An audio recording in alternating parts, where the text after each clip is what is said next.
how much energy does this photon have right here?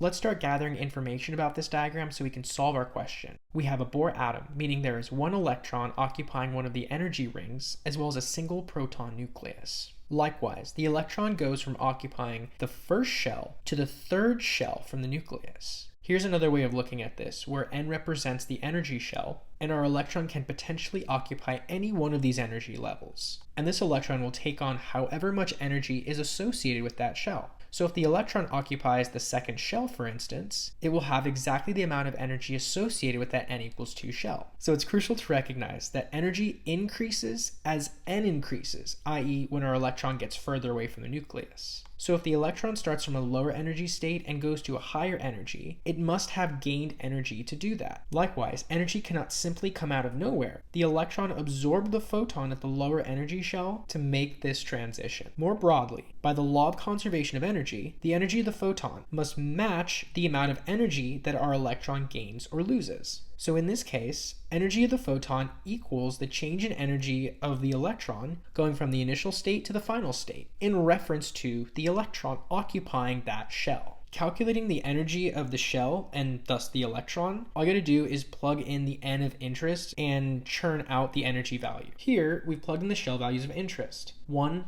and 3 respectively, to calculate the corresponding energies. For the first shell, for instance, it has negative 2.18 times 10 to the negative 18 joules, and that's not only of the first shell from the nucleus, it's also of the electron when it occupies that shell. Based on the way that negative numbers work, even though E3 is a smaller magnitude of a number, E3 is nonetheless going to be greater than E1. Here's a more holistic way of visualizing everything.